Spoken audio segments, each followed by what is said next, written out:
was young, I prided myself as a nonconformist in the conservative U.S. state I live in, Kansas. I didn't follow along with the crowd. I wasn't afraid to try weird clothing trends or hairstyles. I was outspoken and extremely social. Even these pictures and postcards of my London semester abroad 16 years ago show that I obviously didn't care if I was perceived as weird or different. But that same year I was in London, 16 years ago, I realized something about myself that actually was somewhat unique. And that changed everything. I became the opposite of who I thought I once was. I stayed in my room instead of socializing. I stopped engaging in clubs and leadership activities. I didn't want to stand out in the crowd anymore. I told myself it was because I was growing up and maturing, not that I was suddenly looking for acceptance. I'd always assumed I was immune to needing acceptance. After all, I was a bit unconventional. But I realize now that the moment I realized something was different about me was the exact same moment that I began conforming and hiding. Hiding is a progressive habit. And once you start hiding, it becomes harder and harder to step forward and speak out. In fact, even now, when I was talking to people about what this talk was about, I made up a cover story, and I even hid the truth about my TED Talk. So, it is fitting and scary that I have returned to this city 16 years later, and I have chosen this stage to finally stop hiding. What have I been hiding for 16 years? I am a lesbian.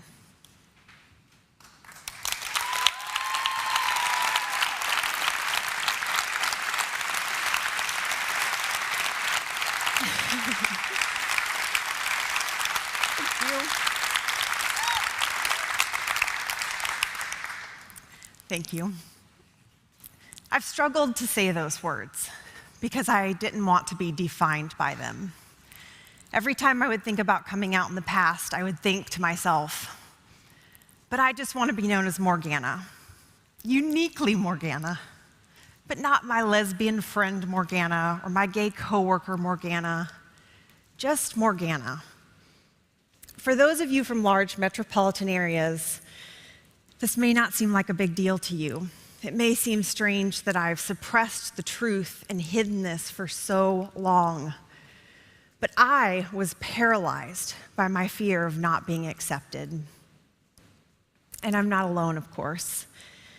A 2013 Deloitte study found that a surprisingly large number of people hide aspects of their identity. Of all the employees they surveyed, 61% reported changing an aspect of their behavior or their appearance in order to fit in at work.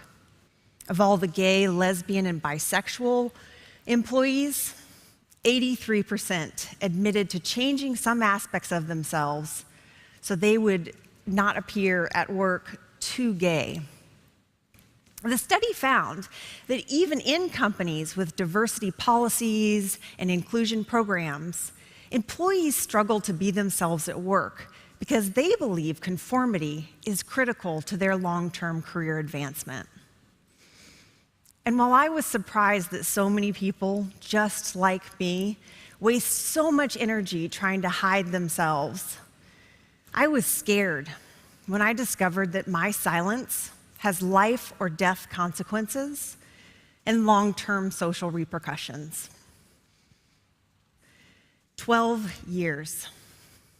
The length by which life expectancy is shortened for gay, lesbian, and bisexual people in highly anti-gay communities compared to accepting communities.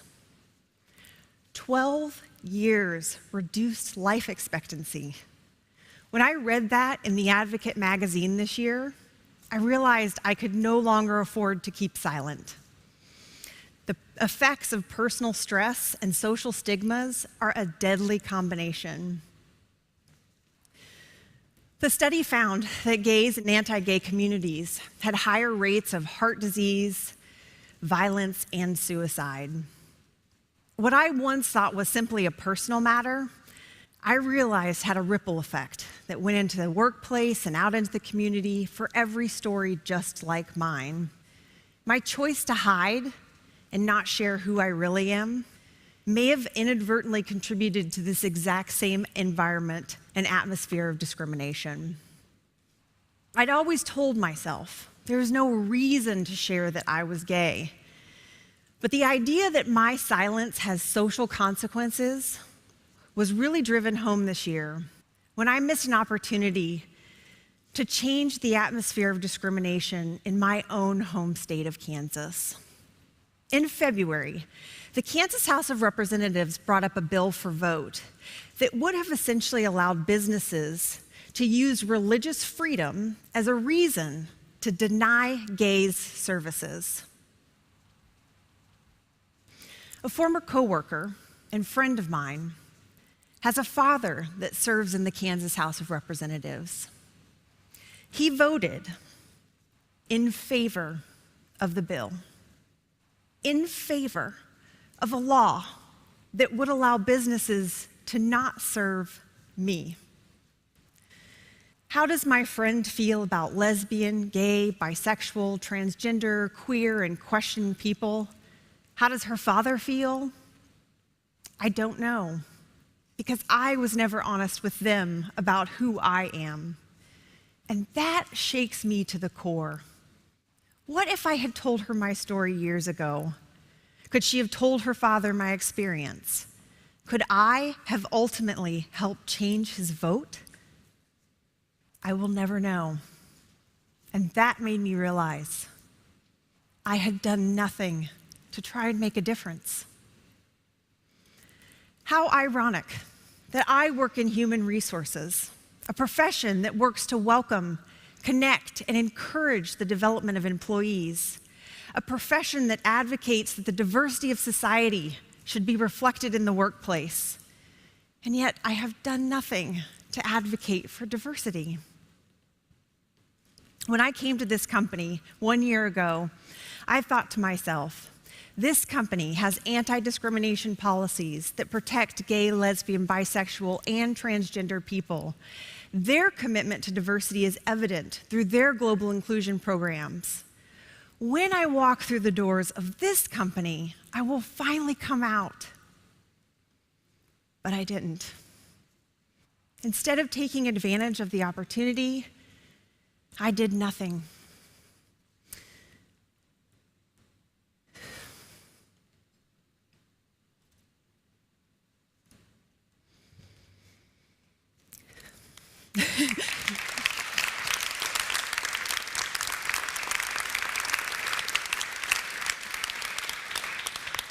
When I was looking through my London journal and scrapbook from my London semester abroad 16 years ago, I came across this modified quote from Toni Morrison's book, Paradise. There are more scary things inside than outside. And then I wrote a note to myself at the bottom. Remember this.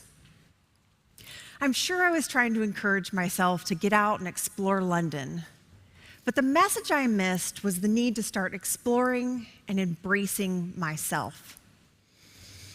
What I didn't realize until all these years later is that the biggest obstacles I will ever have to overcome are my own fears and insecurities. I believe that by facing my fears inside, I will be able to change reality outside. I made a choice today to reveal a part of myself that I have hidden for too long. I hope that this means I will never hide again. And I hope that by coming out today, I can do something to change the data and also to help others who feel different be more themselves and more fulfilled in both their professional and personal lives. Thank you.